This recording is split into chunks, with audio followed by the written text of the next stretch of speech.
So the boys came back from watering the orchard, said they had a surprise over here at the beehives. I'll put here.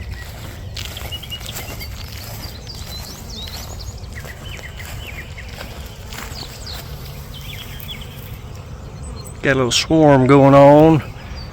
Probably missed them. So I'm gonna see if I can't capture these dudes or dudettes. What I did here was to set up a swarm trap box that I had made next to the swarm on the table there. I had several of these that I set out every spring, and just happened to have an old one that I hadn't set yet, and really it needed some repairs before I set it anyway, so wasn't using it. These have frames like what goes in my beehive boxes. So later on, as the bees build their comb out on those frames, all I have to do is take the frames out of the trap and then set it inside my empty hive box. I was really hoping to catch a glimpse of the queen. If I could spot her, I could grab her and ensure that the swarm sticks around, because they're not going to go anywhere without her.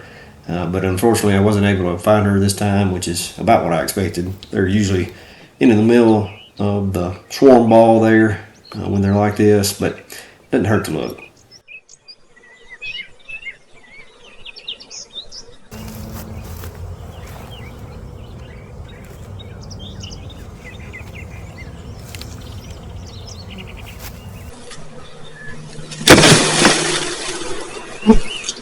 With me shaking the bees off like that and all of them flying around, it looks way more dramatic than it actually is. When the bees are swarming, they really don't go after you at all.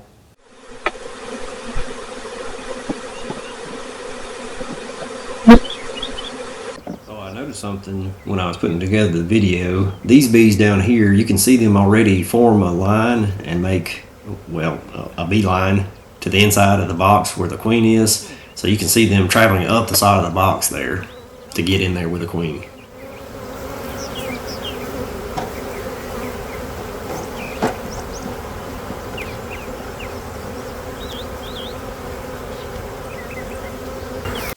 Here you can see all around the top of the box, even though I've got the lid on, there's a crack around the top of the box, and the bees are huddled around there. They're trying to get in there. They can smell the queen's pheromones even through the top of the box, and certainly at the front of the opening there too.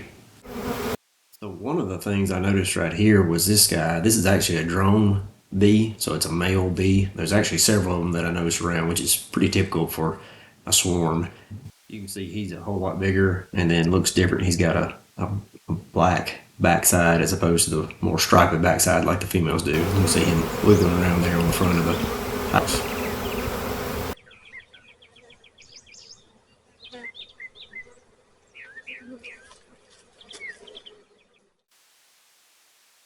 I closed up the box to try and keep as many bees as possible inside while I moved them. It really pains me to think about how many hundreds of bees I lost like this, but had to be done.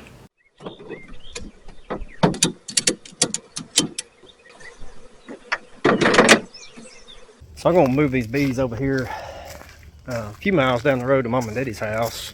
I've got another trap set here. I'm thinking that if they do come out of this swarm trap, then they'll go up into my set swarm trap. I've caught my own swarms before out of my hives and set them up right beside or right where they had swarmed out to, and they never stay around. So that's why I'm going to move them first and then go move them first a couple miles down the road, let them get established, and then I'll move them back into the hive box back at my apiary.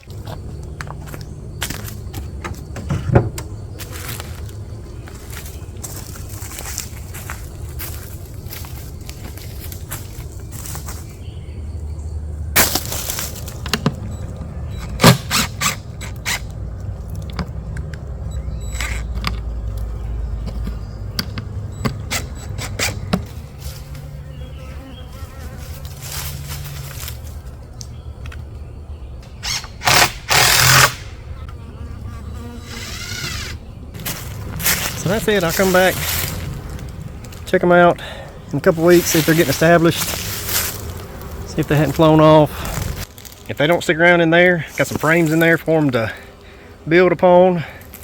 Hopefully they'll go back to this other trap. It's a little further up the tree, a little bit better off, and it's baited with lemongrass. So hopefully they'll swarm up to them in there if they do swarm again. So we'll see. Wait a couple weeks, we'll find out.